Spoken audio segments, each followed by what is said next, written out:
Hello toppers, welcome back to family. Class 12 semester 4 এর আজ একটা মোস্ট ইম্পর্টেন্ট রিকোয়েস্ট ভিডিও নিয়ে তোমাদের মাঝে চলে এসেছি।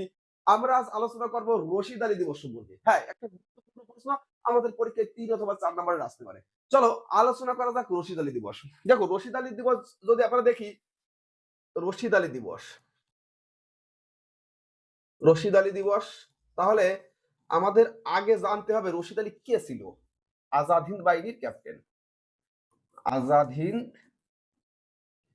বাহিনীর ক্যাপ্টেন ছিল কে? রশিদ আলী দিবস। তো দেখো রশিদ আলী দিবস, রশিদ আলী, তো এই রশিদ আলী অর্থাৎ আজাদ হিন্দ বাহিনীতে যোগদান করার জন্য ব্রিটিশরা তার বিচার করে এবং বিচারে তার 7 বছরের কারাদণ্ড দেওয়া হয়। কত বছরের কারাদণ্ড দেওয়া হয়? 7 বছরের।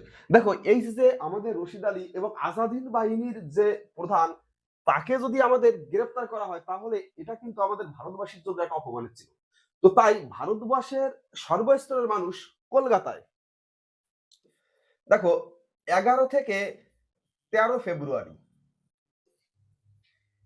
কলকাতায় একটা কিসের আন্দোলন, কিসের একটা প্রতিবাদ মিছিল করা হয়। তো এই প্রতিবাদ মিছিল করা হলে দেখো এই আমাদের সাধারণত 12 তারিখটাকে কি বলা হয়? রশিদ আলী দিবস হিসেবে ধরা হয় এবং 11 থেকে যে 13 তারিখ পর্যন্ত যে আন্দোলন করা হয় সেই আন্দোলনের উপরে কি করে ব্রিটিশ বাহিনী, ব্রিটিশ পুলিশ অর্থাৎ ব্রিটিশদের নির্দেশে পুলিশরা এই আন্দোলনের উপরে গুলিবর্ষণ করে। তো আমরা দেখতে পাই এই গুলিবর্ষণে প্রায় 84 জনের মৃত্যু হয়, এটা সরকারি হিসাব, এবং দেখতে পাই 300 অধিক কি হয়? আহত হয়। তো দেখো এই যে 300 অধিক আহত হয়, এই আজাদ হিন্দ অর্থাৎ আমাদের কি এই রশিদ আলীর যে গ্রেফতার করার প্রতিবাদ স্বরূপ যে কি হয় গণ আন্দোলন করা হয়। এই আন্দোলনের একটা গুরুত্বপূর্ণ তাৎপর্য ছিল। তাৎপর্য যদি আমরা বলি, দেখো হিন্দু মুসলিম ঐক্য তৈরি হয় এবং আমরা এখানে দেখতে পাই কমিউনিস্ট দল, কংগ্রেস দল, তারপরে মুসলিম ছাত্র দল, প্রত্যেকটা দল এক হয়ে ব্রিটিশদের বিরুদ্ধে একটা কি হয় গণজাগরণ তৈরি করে। তো ইতিহাসে এই দিনটি অর্থাৎ আমাদের এই যে 12ই ফেব্রুয়ারির দিনটাকে কি বলা হয়? রশিদ আলী দিবস হিসাবে পালন করা হয়। তো চলো আমরা দেখে আসি একটু রশিদ আলী দিবস সম্পর্কে। দেখো আজাদ হিন্দ বাহিনীর ক্যাপ্টেন ছিলেন রশিদ আলী। ব্রিটিশ সরকারের সামরিক আদালত তাকে কত বছরের? 7 বছরের কারাদণ্ড দেয়। তার প্রতিবাদে 1946 খ্রিস্টাব্দের 11 থেকে 13 ফেব্রুয়ারি কলকাতায় গণ আন্দোলনের রূপ নেয় এবং 12 ফেব্রুয়ারি দিনটি রশিদ আলী দিবস হিসাবে পালন করা হয়। দেখো রশিদ আলী দিবস ইংরেজ পুলিশের আক্রমণের ঘটনায় বাংলার সর্বস্তরে এর প্রতিবাদ স্বরূপ 1946 খ্রিস্টাব্দের 12 ফেব্রুয়ারি কলকাতায় রশিদ আলী দিবস পালনের ডাক দেওয়া হয় এবং 12 ফেব্রুয়ারি থেকে 14 ফেব্রুয়ারি পর্যন্ত রশিদ আলী দিবস হিসেবে পালন করা হয়। তো চলো দেখা যাক আন্দোলনে কলকাতা। দেখো ব্রিটিশ সরকার রশিদ আলীর সাজা ঘোষণা করলে তার মুক্তির দাবিতে কলকাতায় গণ আন্দোলনে উত্তাল হয়ে ওঠে। মুসলিম লীগের ছাত্র সংগঠন, এই যে কমিউনিস্ট দলের ছাত্র সংগঠন এবং জাতীয় কংগ্রেস একজোট হয়ে এই আন্দোলনে ডাক দেয় এবং আন্দোলনকারীরা মিটিং, মিছিল, ধর্মঘট এর মাধ্যমে সরকারের বিরুদ্ধে তীব্র প্রতিবাদ গড়ে তোলে। তারপরে কি ব্রিটিশদের নগ্নরূপ।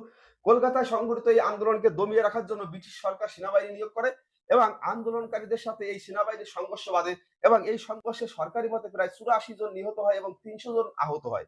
যদিও বেসরকারি মতে নিহত সংখ্যা ছিল আরো অনেক বেশি। তো চলো দেখো এর গুরুত্বটা আমি একটু আগেই বলেছি যে দেখো হিন্দু মুসলিম ঐক্য, এই আন্দোলনে হিন্দু মুসলিম ঐক্য সংগঠিত হয়। 2 নম্বরে ধর্মঘট পালন। রশিদ আলী দিবস কলকাতা শুরু হলেও এর প্রভাব দেখো অন্যান্য শহরে ছড়িয়ে পড়ে। ঢাকা সহ বহরমপুর, কৃষ্ণনগর, মেদিনীপুর শহরে ধর্মঘট পালন হয় এবং গণজাগরণ।